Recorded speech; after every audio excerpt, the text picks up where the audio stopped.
Hello everyone, welcome to our channel. আমি জানি না যে তোমরা আমার এই ভিডিওটা দেখার জন্য কতটা এক্সাইটেড, বাট আমি কিন্তু যে জায়গায় যেতে চলেছি সেই জায়গাটা যাওয়ার জন্য ভীষণ এক্সাইটেড।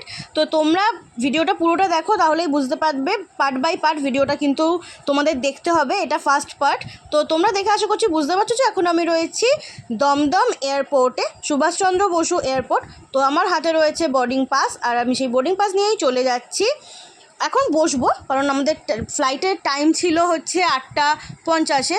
তো দেখতে দেখতে 8:50 কিছুটা আগে আমি দেখো অ্যারো ব্রিজ ধরে সোজা চলে যাব আমার ফ্লাইটে। আমার ফ্লাইট ছিল ইন্ডিগো। তো আমি আমার সিট নাম্বার দেখে বসে পড়েছি ইন্ডিগোতে। তো বসে পড়ার পরে এখানে দেখতে পাচ্ছ একটা ব্লু কালারের প্যাকেট একজন খাবার পেয়েছে। তো একজন বলতে ওটা হচ্ছে আমার দাদা। আমার দাদা খাবার দিয়ে দিয়েছিল আমাদের জন্য, মানে দাদা করিয়েছিল আর কি। তো এই এসে গেছে আমাদের খাবার। এটা ব্রেকফাস্ট, কারণ ব্রেকফাস্ট বলছে কারণ যেহেতু বুঝতে পারছো আমি 8:50 আমাদের ফ্লাইট ছিল ওই জন্য। তো এখানে ছিল একটা পালং স্যান্ডউইচ, পালং উইথ কর্ন স্যান্ডউইচ, একটা কুকিজ, আর দিয়েছিল এটা হচ্ছে একটা মিক্সড ফ্রুট জুস ছিল। আমি না মিক্সড ফ্রুট জুসটা একবারও ট্রাই করিনি, তুই বলতে পারবো না জিনিসটা কেমন। তো ফ্লাইট উড়ে চলে এসছে পোর্ট ব্লেয়ার। ইয়েস, আমি আন্দামান ঘুরতে এসেছি।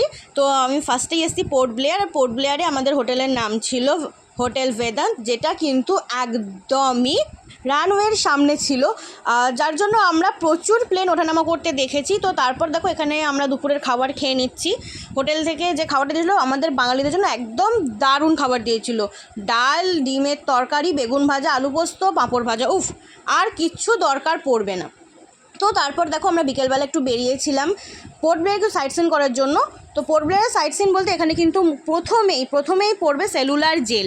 তো যেটা দেখার জন্য আমরা চলে এসেছি। প্রথমে আমরা গেছিলাম সুভাষচন্দ্র বসুর যে মিউজিয়ামটা করা রয়েছে সেখানে। তো তার আগে তোমরা দেখেছো আমি ডাব খেয়েছি। এখানে না এই বিশাল বড় বড় ডাবগুলো কিন্তু ভীষণ রিজনেবল প্রাইস, যেটা আমাদের এখানে ছোট্ট একটুখানি ডাব যেটা 60 টাকা নেয়, সেখানে এরকম বড় বড় প্রায় 3 গ্লাসের কাছাকাছি জল থাকে এক একটা ডাবের মধ্যে, সেগুলো কিন্তু এখানে 60 টাকা নিচ্ছে।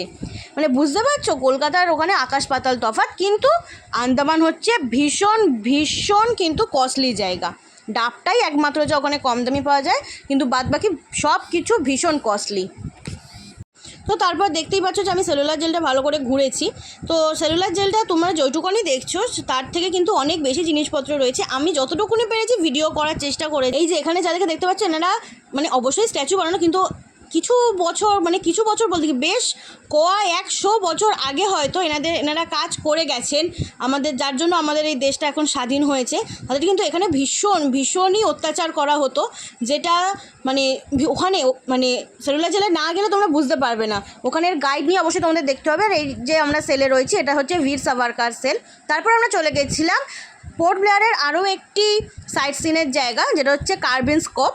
এটা একটা নর্মালি বিচ, বাট এটার নাম হচ্ছে কর্বিনস কোভ। তো কর্বিনস কোভ ঘুরে তারপরে আবার আমরা চলে গেছিলাম সেলুলার জেল, কারণ আমরা লাইট অ্যান্ড সাউন্ড দেখবো। লাইট অ্যান্ড সাউন্ড কিন্তু তোমরা যদি মানে দেখতে চাও এখানে কিন্তু একটা দুপুরেরও শো থাকে, কিন্তু রাত না হলে কিন্তু জিনিসটা ভালো বোঝা যায় না।